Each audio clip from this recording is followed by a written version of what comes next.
Hola Minekeepers, me han pedido hoy que resuelva esta prueba, que es de 2019, para el acceso a estudios de grado de mayores de 25 años, es decir, para acceso a la universidad. Lo he estado mirando, es un examen bastante completo y si no lo tenéis muy claro, si no tenéis claros los conceptos fundamentales, yo os recomiendo que os veáis los vídeos de mi canal, pues empezando por segundo de la ESO, segundo, tercero, cuarto, primero, segundo de bachillerato, los que veáis que se parecen más a lo que os piden. Ahí tenéis mucha variedad y todo esto está allí. Aquí lo que voy a hacer es resolveros el examen explicando un poquito cada pregunta para que digamos que aprendáis no solo a resolver este examen sino un poquito más de química, pero bueno, procuraré que no se alargue demasiado el vídeo. Venga, empezamos. Primera pregunta. Señala cuál de los siguientes materiales es una sustancia pura. Suero, zumo de naranja, gasolina y grafito. Mira, para que lo tengas más claro, una sustancia pura, la manera de que tú sepas que una sustancia es pura, es pensar si tiene una fórmula química. Por ejemplo, dices, ¿cuál es la fórmula del vino? No, el vino no tiene fórmula química porque no es una sustancia pura, es una mezcla de agua y de alcohol y más cosas. ¿El zumo de naranja tiene fórmula? No. ¿El suero? No. La gasolina, no. La gasolina es una mezcla de hidrocarburos. De octano, por ejemplo, pero tiene más tipos de hidrocarburos. El grafito, sí. El grafito es carbono. Todos los átomos del grafito... El grafito, por cierto, son las minas estas de los lapiceros con las que escribimos. Bueno, pues el grafito, a esto sí le puedes poner una fórmula. En concreto es carbono-grafito. Vale, pues entonces sí. El diamante, por ejemplo, también es carbono. Es decir, sustancias puras, pues por ejemplo serían el ácido sulfúrico, sí, es una sustancia pura. El agua, sí, mira, ves, tiene fórmula una sustancia pura. El metanol, o el etanol, que es el alcohol etílico, el de las bebidas alcohólicas. CH3, CH2OH, sí, es una sustancia pura, ¿ves? Porque tiene fórmula química. Las sustancias puras son las que están formadas, pues por ejemplo, por las que tienen todos los átomos iguales, o las que tienen todas las moléculas iguales, como el agua, ¿ves? El agua, pues... Si tú te dibujas agua, todas las moléculas son iguales, pues eso es una sustancia pura. O las que tienen una composición definida, como por ejemplo el NaCl. Bueno, pues el NaCl tiene, por cada átomo de sodio, uno de cloro, ¿ves? Tiene fórmula química. Bueno, pues todo eso son sustancias puras. Venga, vamos con el segundo. ¿Cambiamos de color? Sí, venga, cambiamos de color, va. De los siguientes procesos, uno no es una reacción química. ¿Te acuerdas de lo que es una reacción química? Una reacción química consiste en que al principio tienes unas sustancias y al final tienes otras distintas. Por ejemplo, ¿la digestión de los alimentos es una reacción química? Pues sí, es una reacción química, porque cuando nosotros nos metemos un alimento en la boca, lo que ocurre es que la saliva ya ataca a esos alimentos y ya empieza a producir una reacción química, es decir, las sustancias del alimento se van convirtiendo en otras sustancias. Luego sí, la digestión de los alimentos es una reacción química. La fotosíntesis, pues también. La fotosíntesis, de hecho, consiste en que las plantas cogen el dióxido de carbono y el agua de la naturaleza y con ello elaboran unas sustancias que es la glucosa, y además elaboran el oxígeno que nos sirve para respirar. Es decir, esta reacción química, al principio tenemos unas sustancias y al final tenemos otras, se produce en las plantas y es lo que se llama fotosíntesis. Bueno, habría que ajustarla. Aquí un 6, aquí otro 6 y aquí otro 6. Más. Dice la explosión de una botella de butano. Sí, la explosión de una botella de butano también. Mira, si te dibujas la fórmula química del butano, es C4H10. El butano reacciona con el oxígeno, si se le pega fuego, y desprende dióxido de carbono más agua. Podemos ajustar la reacción así. Si quieres aprender a ajustarla, la tienes en varios vídeos de Minekeeper, 4×2, 8 y 5, 13 medios. Vale, pues digo que sí, al principio tenemos unas sustancias, luego tenemos otras, luego la combustión del butano efectivamente es una reacción química. La explosión de una botella de butano es la combustión del butano. Se quema el butano porque reacciona con oxígeno y se desprende mucha energía. Y luego la que no es una reacción química es el secado de un charco, porque al principio en el charco que tenemos agua y al final ¿qué ¿Qué ocurre? Pues que tenemos el agua líquida pasa a agua vapor. Luego, efectivamente, el secado de un charco no es una reacción química. Porque al principio tenemos una sustancia que es agua y al final seguimos teniendo la misma sustancia que es agua. Así que la respuesta correcta, en este caso, va a ser la B. Aquí tacho las de antes. La respuesta correcta era la B. Vamos con el 3. Nos dicen aquí que señalemos la afirmación incorrecta. Vale, la incorrecta. Vamos a ver. Vamos a ver la primera. ¿La filtración es un proceso físico? Sí, es un proceso físico. No ocurre ninguna reacción química. Si tú filtras algo, no aparecen nuevas sustancias. Filtras café, sigues teniendo café, no aparecen nuevas sustancias. Así que esta es correcta. Pero claro, como te piden la incorrecta, pues nada. La disolución de un sólido en un líquido es una mezcla homogénea. Sí, claro, la disolución, por definición, una disolución es una mezcla homogénea. Es que te lo tienes que aprender así. Cuando tú disuelves, por ejemplo, sal en agua, agitas bien para que te quede una mezcla homogénea. Y a eso se le llama disolución. Si la mezcla no es homogénea, ya no es una disolución. O sea que esa también es correcta. Y como te piden la incorrecta, pues... Insisto, por definición, una disolución es una mezcla homogénea. Tercero, la densidad de una disolución no es lo mismo que su concentración. Pues claro que no es lo mismo. Luego, esta afirmación también es correcta, claro. La densidad en general es masa partido por volumen. Luego la densidad de una disolución pues será la masa de la disolución entre el volumen de la disolución. Pero es que la masa de la disolución es masa total. Acuérdate de que en una disolución tenemos soluto más disolvente.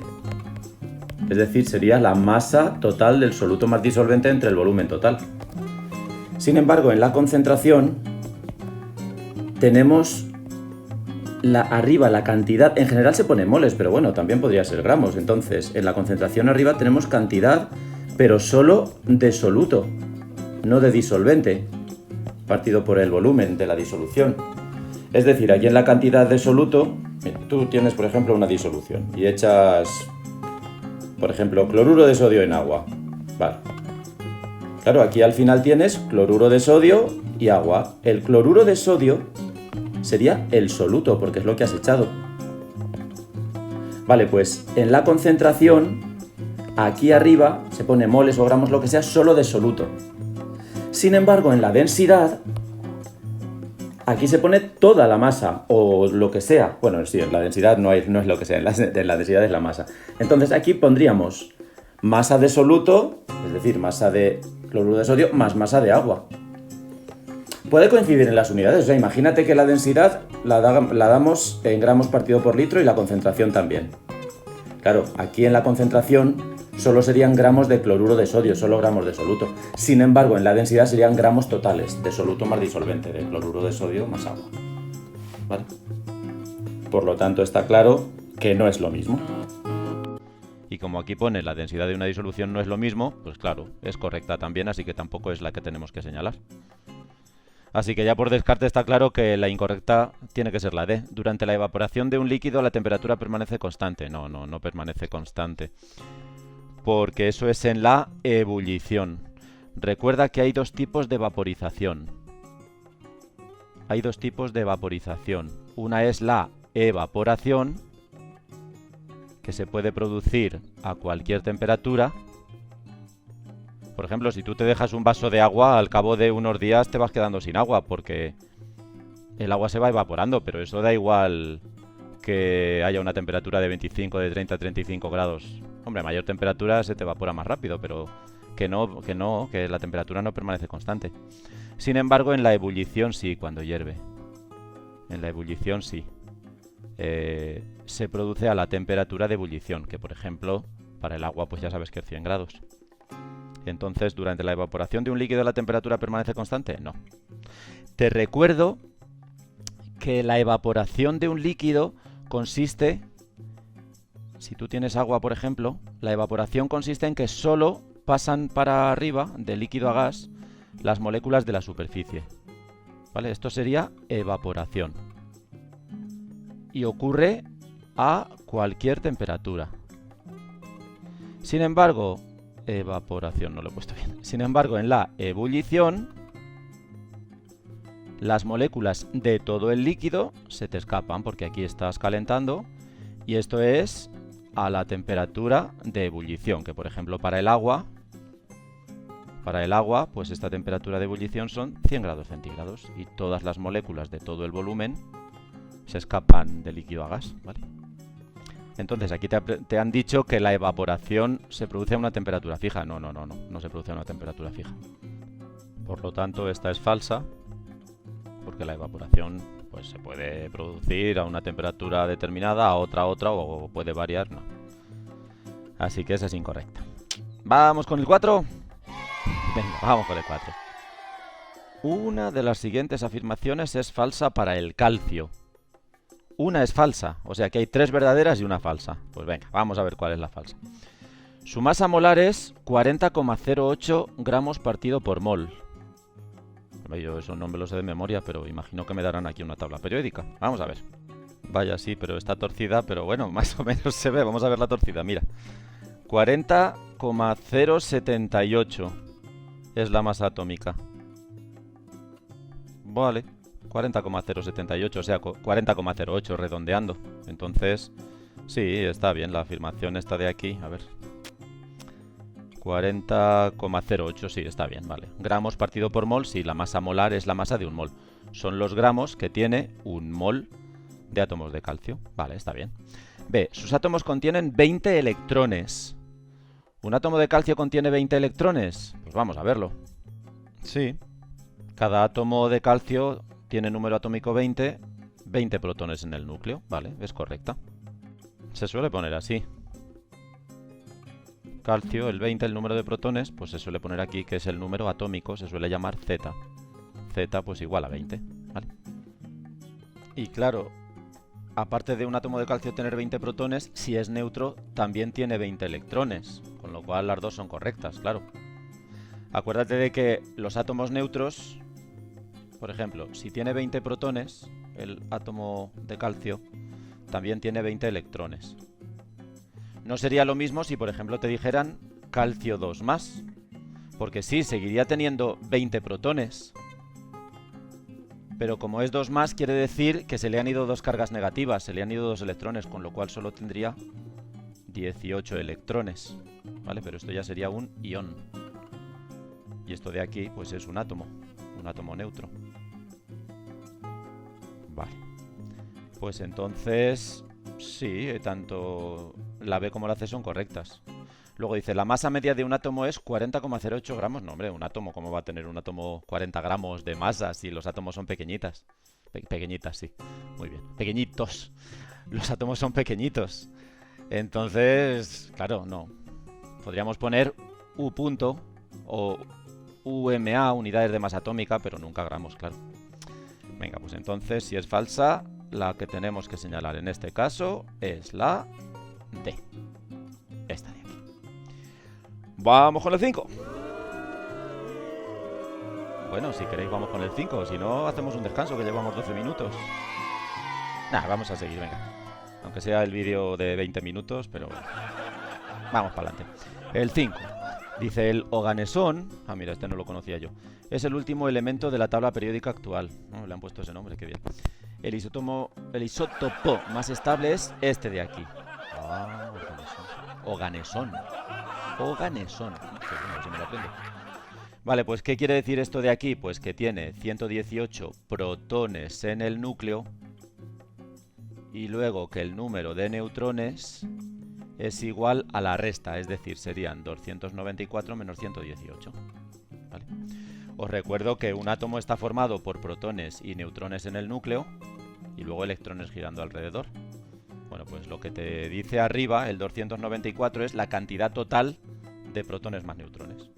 Entonces, claro, si protones hay 118, pues para que en total sumen 294, pues neutrones la resta.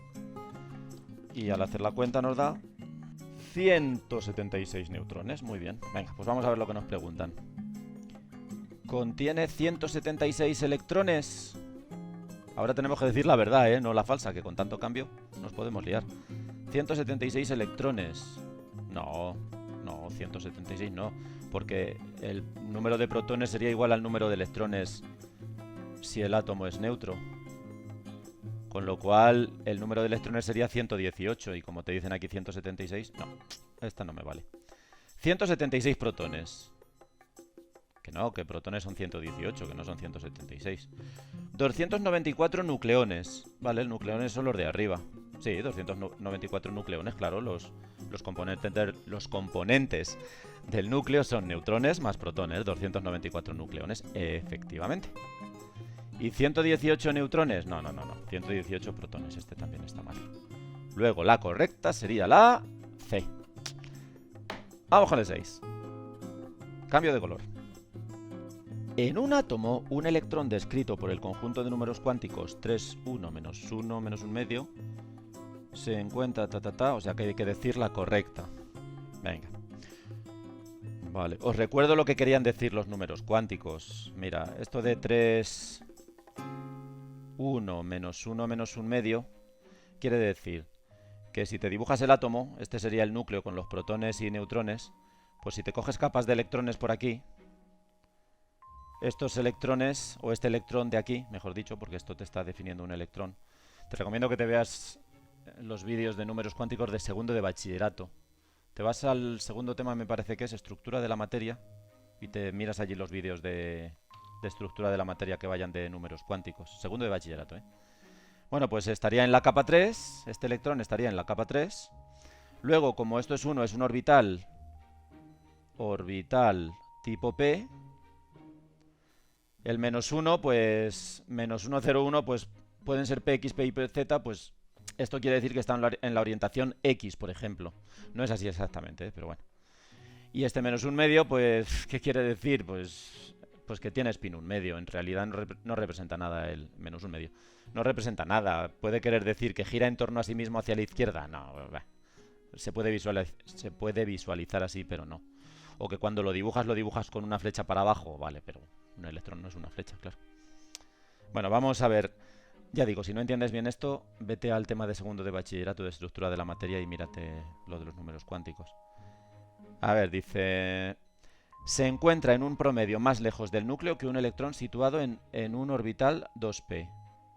Sí, claro, más lejos del núcleo porque, claro, este 3 es de la capa 3. Claro, capa 3. Y un electrón que esté en un orbital 2p, 2px, 2p y 2pz, está en la capa 2, luego está en promedio más cerca del núcleo, efectivamente. Luego esta es correcta, sí. Ah, ya está. Entonces esta es la correcta, la A. Vale. La B dice, se encuentra en un orbital 3s. No, 3s no, porque como esto es 1 sería 3p, lo he dicho antes. Posee mayor energía que otro descrito en un conjunto 3, 1, 0... No posee ni más ni menos, posee la misma, porque la energía te la da esto, el 3. Te informa de la energía del orbital y encima es la misma forma del orbital. No, esta también es falsa. Y luego dice, ¿no es posible tal conjunto de números cuánticos? Como que no, si es posible. Para saber si es posible o no, otra vez vete a los vídeos de estructura de la materia de segundo de bachillerato de Mankifi. Vamos con el 7. ¿Cuál de las siguientes afirmaciones relativas a un orbital S es falsa?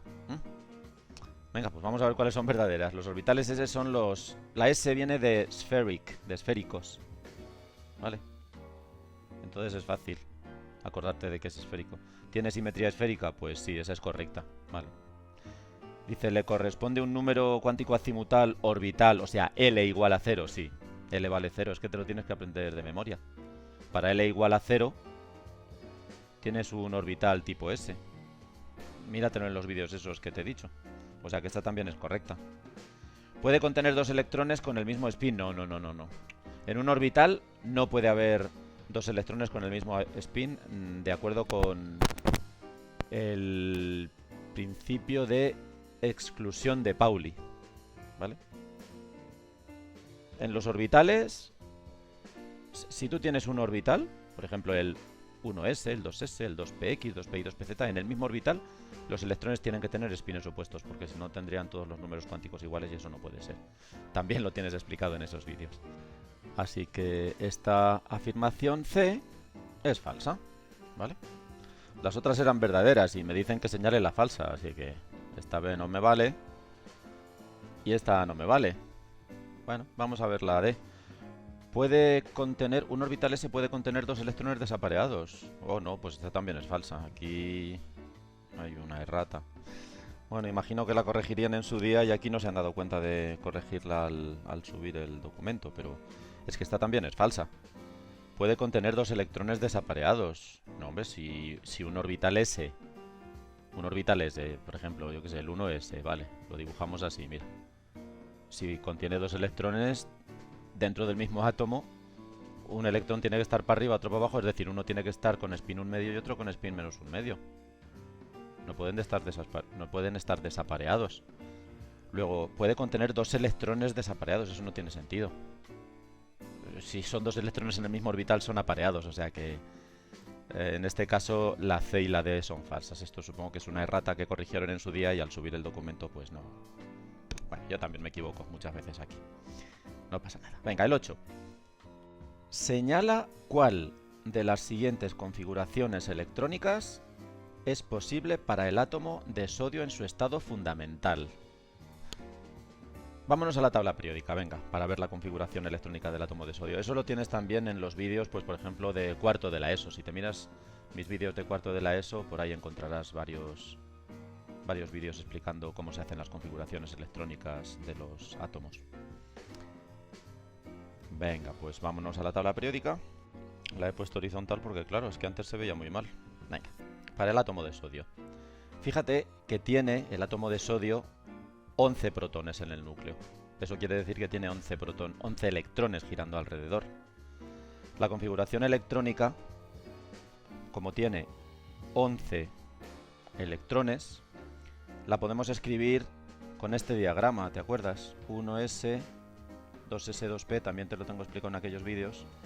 3s, 3p, 3d, 4s, 4p, 4d, 4f, 5s, 5p, bueno. Si tú te aprendes de memoria esto así, ¿ves? 1s, 2s, 3s, 4s, 5s y luego la columna de p, del d y del f. Y ahora te pones estas flechas así, pues te puedes escribir la configuración electrónica de cualquier elemento. Por ejemplo, el sodio. Mira, en los subniveles S solo caben 2 electrones. En los P caben 6 electrones. En los D caben 10 electrones. Y en los F 14 electrones. Eso quiere decir que para Z igual a 11, para el sodio, lo ponemos así, sodio, Z igual a 11, su configuración electrónica será 1S, y ves como aquí te he puesto 2, pues 2. Luego 1S, venga aquí. Sigo con la flecha, 2S, ¿vale? En los subniveles 2S caben 2 electrones. Luego, siguiendo la tercera flecha, ¿ves? Primera flecha, segunda flecha, vamos con la tercera flecha, esta de aquí. 2P, 3S, vale, 2P, 3S. En los subniveles 2P hemos dicho que caben 6 electrones, pues ponemos un 6. Mira, 2 y 2, 4, y 6, 10. Y ahora seguimos por el 3S, que caben 2, pero es que solo tenemos 11 electrones, con lo cual lo tenemos que dejar así, con lo cual, pues eso. Otra vez con lo cual, he dicho más veces con lo cual. Y ya está, esta es la configuración electrónica. Vamos a ver ahora la cuestión que nos pedían, a ver lo que ponía. Pues mira, esta no, esto tampoco, esta sí, mírala. 1S, 2S, 2P6, 3S1, esta es. Y esta tampoco porque acaban de 1, vale. Pues venga, ya tenemos la correcta, que es la que hemos puesto antes. Vamos con el 9. Si la masa de un átomo de un elemento es 32U, ¿cuál es la masa de 3 moles de átomos de ese elemento? Vale, venga, te lo explico un poquito. A ver. Si quieres profundizar en esto, pues te tienes que mirar vídeos, supongo que de cuarto de la ESO, de tercero de la ESO, no sé si tendré algo, pero en cuarto de la ESO yo creo que sobre todo tendrás cosas de estas. Es que hay un montón de vídeos, tengo en mi canal como 500 y pico vídeos. Si la masa de un átomo de un elemento es 32U, unidades de masa atómica, ¿vale? ¿Cuál es la masa de 3 moles de ese elemento? Vamos a ver cómo te explico esto. Pues mira, tampoco es tan difícil. Mira, si la masa de un átomo es 32U, esta es la masa de un átomo, quiere decir que si tienes un mol de átomos, un mol de átomos son 6,02 por 10 elevado a 23 átomos, ¿eh? Acuérdate de esto. Eso es un mol, un montón de átomos. O sea, solo un átomo tiene esta masa. Pero un mol de átomos, todos estos átomos, no tienen 32 U, sino 32 gramos. ¿Vale? Coincide el mismo número, lo hicieron así aposta. Y ahora lo que te dicen es que no es que tengas un mol, sino que tienes 3 moles. 3 moles de átomos. Ah, bueno, pues si tienes 3 moles, pues el triple. 32 por 3. 3 por 2, 6 y 3 por 3, 9, pues 96 gramos. Esta es la respuesta correcta. 96 gramos, pues esta de aquí. La C. Vale. Pues ya está. Así de fácil. Vamos con la siguiente. La 10. Y con esto acabamos ya este vídeo porque son 25 minutos. Y seguimos en otro vídeo, venga. Pero bueno, primero resolvemos el 10. En 2 moles de Na2CO3 hay 2 átomos de carbono, 3 moles de O, 6 moles de O, no sé cuántos átomos de carbono. Bueno, primero te voy a explicar lo que son 2 moles de esto. Claro, es que lo tienes que entender para saber resolver este tipo de cuestiones. 2 moles de Na2CO3, ¿qué es Na2CO3? Na2CO3 tú la puedes dibujar una molécula, mira, con un átomo de carbono, 3 átomos de oxígeno, por aquí así, por ejemplo, ¿lo ves? 3 átomos de oxígeno, un átomo de carbono, y 2 átomos de sodio. Bueno, los átomos de sodio pues te los puedes dibujar así, por ejemplo, grandecillos, y te los voy a pintar con color rojo para distinguirlos, ¿vale? Na2, ¿ves? 2 átomos de sodio rojos, C, el átomo de medio, y O3, que son las 3 bolitas estas señaladas con negro. Vale, esto sería una molécula. O sea, esto que te acabo de dibujar aquí es una molécula de Na2CO3. Una molécula. Vale. Si tú tuvieras un mol de moléculas, o sea, un mol de moléculas de Na2CO3, que se dice así, un mol de Na2CO3, no tendrías solo una, sino que tendrías 6,02 por 10 elevado a 23 moléculas. Es decir, tendrías, iguales que esta, un montón de moléculas. Todas esas moléculas. 6,02 por 10 elevado a 23, que son 0,6 cuatrillones de moléculas. Una barbaridad. Entonces tendrías que dibujar esta, y otra, y otra, y otra. Y así hasta 0,6 cuatrillones de moléculas. Vale. Bueno, pues ahora lo que te dicen es que no tienes un mol, sino que tienes 2 moles. Tienes 2 moles, 2 moles de Na2CO3. Luego aquí lo que vas a tener es doble cantidad de moléculas que un mol, ¿vale? Por lo tanto, piensa un poquito. ¿Cuántos átomos de carbono tengo aquí en una molécula? Aquí. ¿Ves? En una molécula ves que tienes este átomo de carbono. En un mol de moléculas, todas estas moléculas, ¿cuántos átomos de carbono tienes? Pues un mol, claro. Un átomo de carbono por molécula.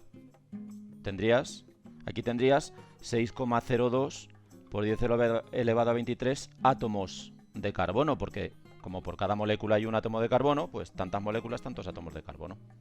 Claro, piénsalo un poco. Si aquí tienes el doble, ¿cuántos átomos de carbono habría? Pues habría el doble. 2 por 6,02 por 10 elevado a 23 átomos de carbono. Luego, evidentemente, no habría 2 átomos de carbono, esos son muy poquitos. Luego esta no me vale. Claro. Y luego vamos a pensar en los átomos de... Bueno, vamos a... El D que también nos habla de átomos de carbono. A ver, ¿habría 6,02 por 10 elevado a 23 átomos de carbono? No, eso habría aquí en un mol. Pero aquí en 2 moles habría el doble, luego esta también es incorrecta. Esta te valdría para un mol, pero no, es que te dicen 2 moles, con lo cual la D también es incorrecta. Vamos con los átomos de oxígeno, a ver qué nos dicen de los átomos de oxígeno. Venga, te lo pongo con otro color, con color azul. Vamos a contar átomos de oxígeno, venga. ¿Cuántos átomos de oxígeno habría aquí, en una molécula? ¿Ves que son los negros, no? Habría 3 átomos de oxígeno, ¿lo ves? ¿Y aquí cuántos átomos de oxígeno habría? Pues por cada molécula 3, luego habría 3 por 6,02 por 10 elevado a 23 átomos de oxígeno. ¿Vale? ¿Y aquí cuántos habría? El doble, es decir, 3 por 2, 6, sería 6 por 6,02 por 10 elevado a 23 átomos de oxígeno. Venga, ¿y qué nos dicen? Ah, que no nos dicen átomos. Bueno, vale, de todas formas te sirve para pensarlo. 3 moles de átomos de oxígeno. 3 moles de átomos. Vale, es que el concepto de mol de átomos a la gente le suele costar, pero bueno. Si ahora hasta aquí has entendido el número de átomos, vamos a pensar ahora con moles. Con moles. Cambia un poquito el chip y vamos a pensar con moles. Supongo que cuando has llegado hasta aquí ya entiendes el número de átomos, número de moléculas, vale. Pero ahora vamos a pensar en moles. Si tú sabes pensar en miles, tienes que saber pensar en moles. Quiero decir, si tú aquí tienes un mol, o sea, si tú tienes un átomo, vale, tienes un átomo. Si tú tienes un 1000 de átomos, o sea, 1000 átomos, pues sabes contarlos. 1, 2, 1000. Y si tú tienes un mol, pues sabes contarlos. ¿Cuántos son? Pues son... Un 1000 serían 10 elevado a 3. Un mol serían 6,02 por 10 elevado a 23. O sea que igual que en tu mente ves fácil que un 1000 son 10 elevado a 3 cosas, pues mol son estas cosas, 6,02 por 10 elevado a 23. Es decir, igual que tu mente sabe que 1000 es esto, 1000, esto es 1000, esto es 1000, 1000, 1000, pues esto es mol. En cuanto tengas 6,02 por 10 elevado a 23 tienes mol, un mol. Mira, así ya lo vemos más fácil. ¿Cuántos moles de átomos hemos dicho que teníamos aquí? Un mol, ¿lo ves? Estos átomos es un mol. De carbono. ¿Y de oxígeno cuántos? Mira, lo hemos puesto arriba. Aquí, mira, lo hemos puesto aquí. 3 mol, ¿lo ves? ¿Y aquí cuántos hemos puesto? 6 mol. ¿Lo ves? 6 mol. ¿Y cuál es la correcta? ¿3 mol o 6 mol? No, la correcta es 6 mol. Porque 3 mol sería si hubiera un mol. Claro, como una molécula de estas tiene 3 átomos de oxígeno, un mol de moléculas tiene 3 mol átomos de oxígeno. Y 2 moles de moléculas tiene 6 mol átomos de oxígeno. Venga, piénsalo un poquito a ver si lo entiendes. Si no lo has entendido, dale un poco el vídeo para atrás y hazte las cuentas a ver si lo entiendes. Venga, entonces la correcta sería la C. Te lo puedo poner aquí un poco más clarito. Sería, si tú tienes Na2CO3, una molécula, ¿cuántos átomos de oxígeno tiene? 3 átomos de oxígeno. Si tú tuvieras 1000 moléculas, un 1000, ¿cuántos átomos de oxígeno tendrías? 3000 átomos de oxígeno. Claro, si tienes un mol de moléculas, ¿cuántos moles tendrías de átomos? Pues 3 mol átomos de oxígeno. Pero claro, en el enunciado te dicen que tienen 2 moles de moléculas. Luego debes tener evidentemente 3 mol átomos de oxígeno, que es lo que te dicen aquí en el enunciado. ¿Dónde estábamos? Aquí. Vale. Luego la respuesta correcta, en este caso, es esta, 6 mol átomos de oxígeno. Vale. Bueno, pues dejamos aquí el vídeo con estas 10 cuestiones. Más de media hora de vídeo. Venga, cuando tenga un rato ya sigo con este examen de la UCLM para acceso a la universidad de mayores de 25 años. Venga, hasta luego, Minekeepers. Ayúdame a que aumente el número de suscriptores, ¿vale? Dale al like y estas cosas. Comparte el vídeo y vamos a ver si poco a poco vamos llegando a los 1000 suscriptores. Vamos por la mitad cuando grabo este vídeo, un poco más de la mitad. Venga, hasta el próximo vídeo, Minekeepers. Hasta luego.